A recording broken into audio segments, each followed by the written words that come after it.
Your bank account is not a vault. It is a digital permission slip that can be revoked in 72 hours by a single decree. We are conditioned to believe that wealth is a static shield, but when a system fractures, value undergoes a radical phase shift. It stops being a noun you possess and becomes a verb you perform. This is the moment value migrates from the screen to the street, turning paper promises into ghosts and making a handful of scrap metal more liquid than $1 million ledger. To understand how to navigate this collapse, we must look at the day the music stopped for a man who thought he was safe. Structural counter-capital is the hidden architecture of survival. It is the value that exists outside the permission of a government or the stability of a central bank. Most people are conditioned to believe that wealth is a static pool of resources.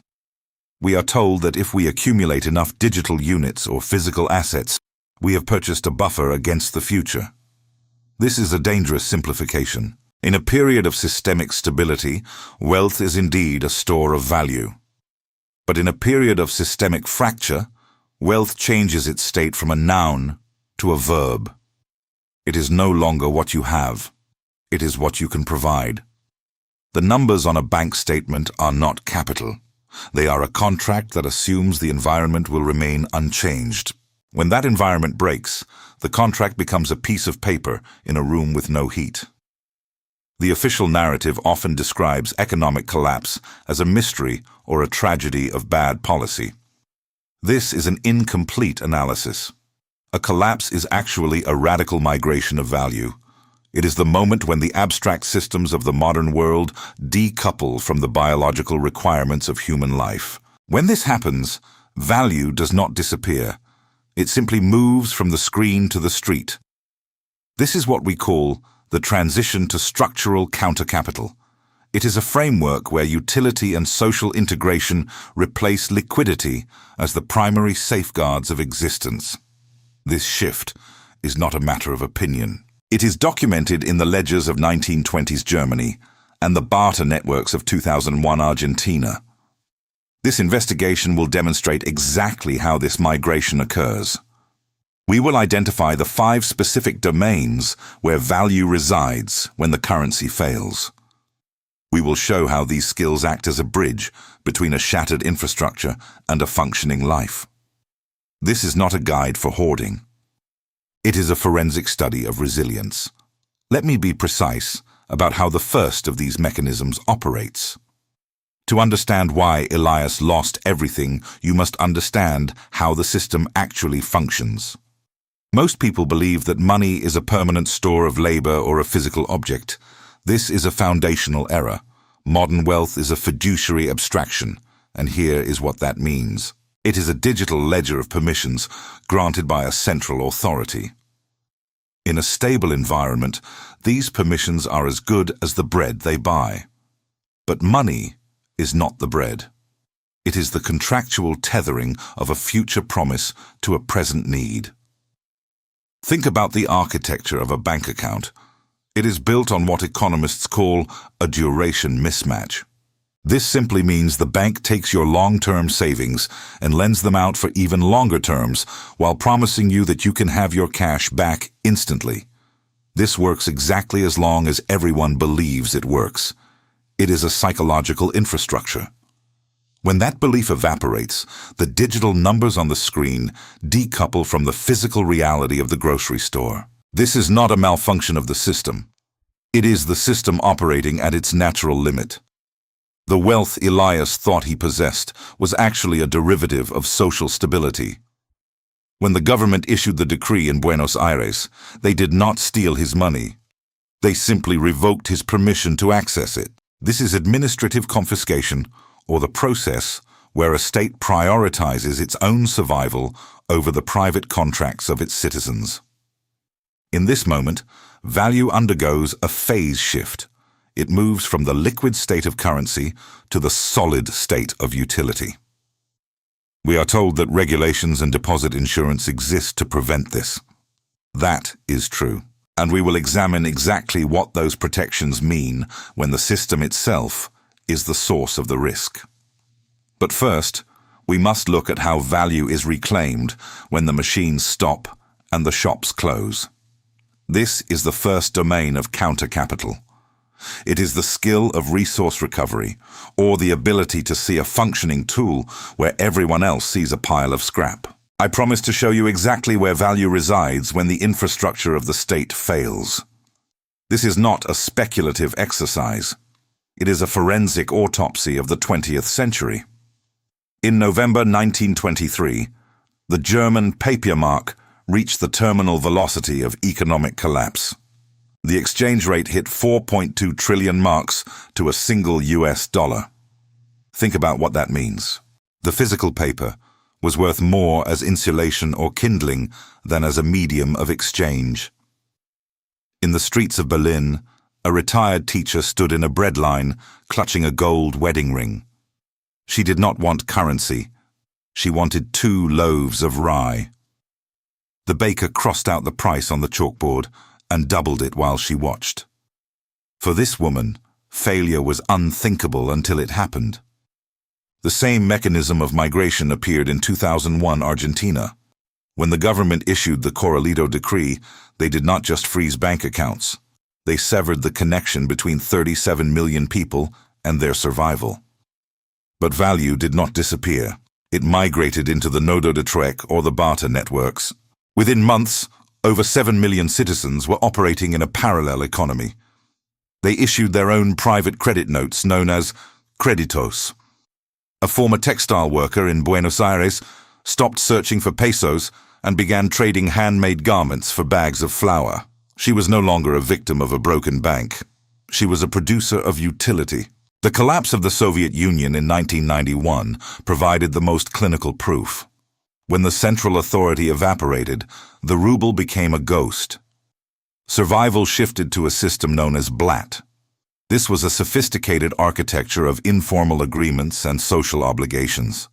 A hospital administrator in Moscow would trade access to specialized medicine for a crate of diesel fuel from a logistics manager. This was not a black market. It was a functional replacement for a failed state.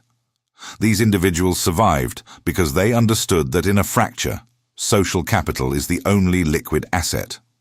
To prevent these scenes from recurring, modern states built an apparatus of protection. They established national deposit insurance and regulatory frameworks designed to buffer the global economy. We were told that the lessons of the past had been codified into law. For decades, these systems provided a sense of relief. The world settled into the belief that the architecture was now invincible. Now you might say that these historical examples are anomalies. You might argue that we live in an era of unprecedented institutional stability. We have the Federal Deposit Insurance Corporation. We have the Eurozone's recovery mechanisms. We have central banks that have mastered the art of quantitative easing. You might believe that the modern financial architecture has successfully engineered a flaw that prevents the kind of freefall Elias experienced. This is a reasonable position to hold. In fact, the entire functionality of the modern economy depends on you holding it. But let us look at the forensic reality of these protections. Consider the Deposit Insurance Fund in the United States. It is the primary shield for the American depositor. As of the end of 2023, the ratio of this fund to the total of insured deposits stood at approximately 1.15%. Think about what that means. For every $100, the system has officially ensured there is $1.15 in the reserve. The remaining $98.85 are not in a vault. They are a ledger entry backed by the future taxing power of a government that is already managing a debt-to-GDP ratio exceeding 120%. This is not insurance in any traditional actuarial sense. It is a psychological contract. It is designed to prevent a bank run, not to survive one. When the fracture becomes systemic, the state is faced with a binary choice. It can allow the banking system to collapse, or it can print the difference. If it chooses the latter, your nominal balance is preserved, but your purchasing power is destroyed. You receive your $100, but the bread now costs $110. In this scenario, the insurance itself becomes the mechanism of devaluation. This is documented history. We saw it in the bail-in of Cyprus in 2013. We saw it in the technical defaults of the 1990s. The solution is not designed to save the individual. It is designed to save the ledger. Even the traditional hedges fail the test of utility during the fracture. Take the example of gold. It is often presented as the ultimate security. But in the immediate friction of a collapse, gold suffers from three structural flaws. It is high in value, but low in divisibility. It is high in visibility, but low in portability. In the siege of Sarajevo, a gold ounce could theoretically buy an apartment, but it could not buy a gallon of clean water, because the seller had no way to provide change, and the buyer had no way to conceal the transaction. In a period of systemic break, gold is a store of wealth for the aftermath, but it is a physical liability during the transition. This is the point where the illusion of liquid wealth dissolves. If the institutions are the source of the risk and the traditional hedges are functionally illiquid, then value must reside elsewhere. It must undergo a phase shift from the abstract to the functional. Now that we know what fails, we must examine exactly what survives. We will now analyze the 5 specific domains of structural counter-capital, beginning with the most immediate and physical of them all. This is the skill of biological sovereignty, or the transition of your living space from a site of consumption to a site of caloric production. That was the theory. Here is what happened in practice in Beirut in late 2019. This is not a story about a developing nation or a distant past. It is a forensic study of the terminal phase of a sophisticated middle-income economy. Within 48 hours, the Lebanese banking system transformed from a regional hub into a closed circuit of digital ghosts. The population held accounts denominated in US dollars. They believed they held the world's reserve currency. They were wrong. They held digital units that existed only on the screen of a Lebanese bank. You could see the balance, but you could not withdraw the cash. You could not transfer it abroad. You could only spend it within a shattered internal market at a fraction of its face value. Think about what that means. The abstract wealth remained visible, but the functional utility had evaporated. This is the 3rd time we have seen this precise sequence. It happened in 1929. It happened in 2008. It happened in 2019. Failure was unthinkable until it happened. In this environment, the migration of value was instantaneous. While the banks remained shuttered, a new architecture of counter-capital emerged in the streets of the Akrafi district. A former software developer found that his coding skills were irrelevant in a city with 4 hours of electricity a day. He did not sink into paralysis. He pivoted to the second domain of counter-capital, which is informal logistics and energy arbitrage. He used his remaining liquid cash to purchase 3 deep-cycle lead-acid batteries and a soldering iron. He began converting abandoned car components into home-scale power banks for his neighbors. He was no longer trading currency for life. He was trading the restoration of light for the caloric security of eggs and bread. This is structural counter-capital in its most aggressive form. It is the moment when a soldering iron becomes more liquid than $1 million bank account. The speed of this transition is what destroys the unprepared. In Beirut, the gap between a functioning ATM and a locked door was less than 72 hours. During that window, the value did not vanish. It moved into the physical possession of those who understood resource recovery. Solar panels became the new currency of the elite. Satellite internet subscriptions became the new gold. Social trust networks became the only way to secure a hospital bed. If you were outside these networks, you were invisible. If you were inside, you were part of the new economy. This is not a speculative future. It is a documented present. The pattern is already in motion, and it reveals a devastating truth. The state does not need to fail for your wealth to disappear. It only needs to redefine the terms of your access. We must now examine how this redefinition leads to the final and most critical skill of all. This is the mechanism of social synthesis, or why the lone wolf is a historical myth. There is a pattern that connects everything we have discussed so far. The mechanics of salvage in Sarajevo, the arbitrage of utility in 1920s Berlin, and the calorie production of a Cuban garden are not isolated acts of desperation. They are localized expressions of a single principle. This is the transition from abstract capital to structural counter-capital. Most people perceive the lone wolf as the ultimate survivor. They imagine a bunker filled with gold and grain as the final fortress against a broken world. This is a dangerous romanticization that ignores the documented reality of systemic collapse. This is not a conspiracy theory. This is structural analysis. The data from the post-Soviet transition in 1991 provides a clinical refutation of the survivalist myth. When the ruble evaporated and the central supply chain snapped, the highest mortality rates were not found among those who lacked material resources. They were found among those who lacked social integration. This is not theory, it is a statistical fact. Survival shifted to a mechanism known as BLAT.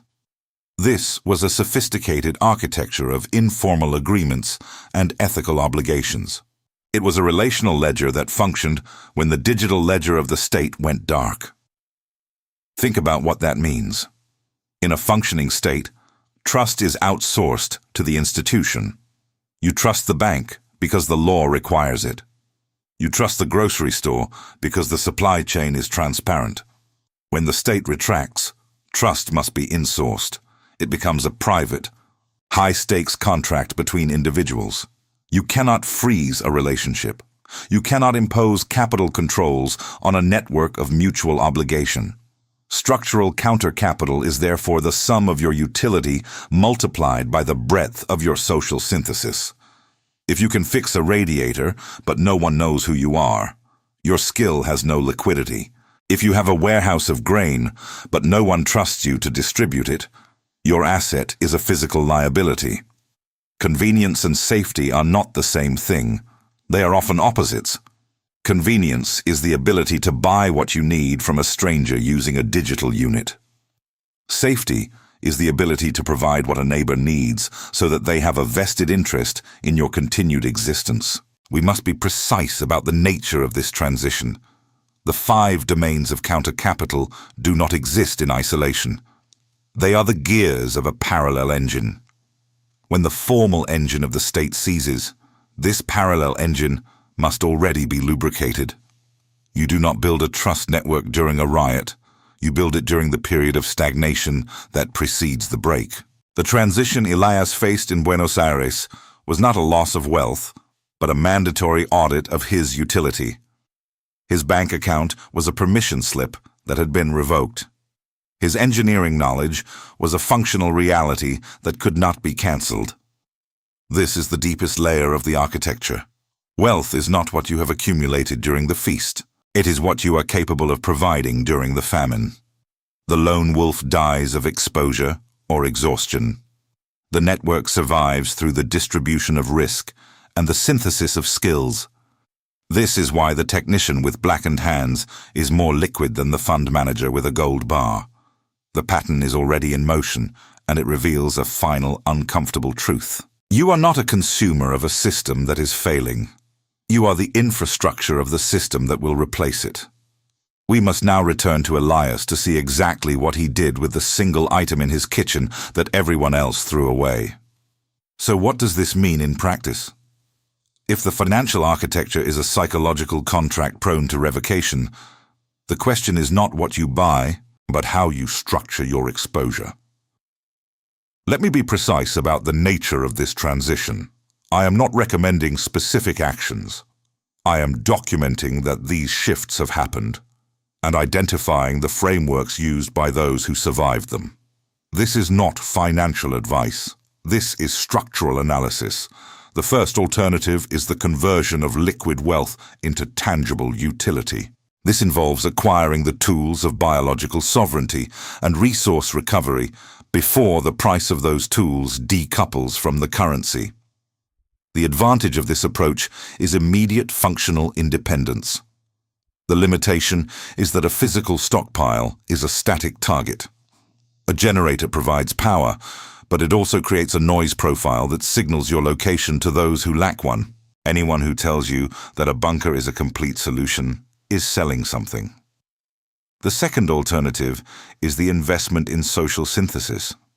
This is the most liquid asset in a systemic fracture.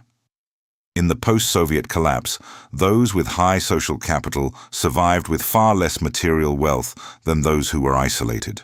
The advantage is that a trust network cannot be frozen by a digital decree or seized by a central authority.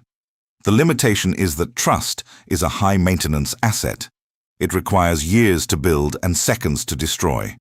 It is the most resilient form of counter-capital, but it is also the most difficult to scale. The third alternative is the acquisition of portable, high-density knowledge. In a crisis, your most valuable asset is the space between your ears.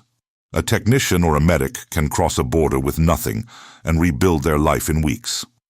The advantage is total portability. The limitation is the physical requirement of health and time. Think about what that means. You are not choosing between gold or grain. You are choosing which type of risk you are willing to manage. No alternative eliminates the threat of a systemic break. They only change the nature of your interaction with the fallout. This framework does not promise a safe haven. It only promises a higher degree of agency when the formal institutions retract. The pattern is already in motion. Let us now return to Elias to see how these abstractions became the difference between a cold apartment and a functioning home. Let us return to Elias in that basement in Buenos Aires. He is no longer staring at the bank shutters or the handwritten note on the glass. He has stopped checking the exchange rate because the exchange rate no longer dictates the terms of his survival. He is standing over the remains of his late model sedan. The vehicle that once represented his status and his upward mobility is now a donor of parts. He has stripped the alternator to build a makeshift wind turbine on the roof and removed the lead-acid battery to power a single lighting circuit on his floor of the apartment building. In his hand is a simple length of copper wiring he had tossed in a kitchen drawer months ago, thinking it was scrap. Today, that scrap is the bridge between darkness and light. Elias is not rich in the sense the bank once defined. His $84,000 are still trapped in a digital ledger that has lost its connection to reality. But he is not a victim. He is the center of a functioning micro-ecosystem. He has traded his civil engineering knowledge for the caloric security of his family. He provides the infrastructure for his neighbors, and in return, they provide the grain and the physical protection that no state agency can currently guarantee. This is the radical migration of value from the screen to the street. Think about what that means for your own position. There is a fundamental difference between access and ownership. Access is a permission granted by a central authority, and as Elias discovered, access can be revoked in 72 hours. Ownership is the possession of utility that exists regardless of the state of the grid. Convenience and safety are not the same thing. They are often opposites. Convenience is the luxury of the feast, while utility is the currency of the famine. Elias survived because he stopped being a consumer of a system that was failing and became the infrastructure of the system that replaced it. He understood that wealth is not what you have accumulated. It is what you are capable of providing. This channel exists to study the fractures before they become geological fault lines. Understanding these patterns is not an act of speculation, but an act of intellectual self-preservation. The pattern is already in motion.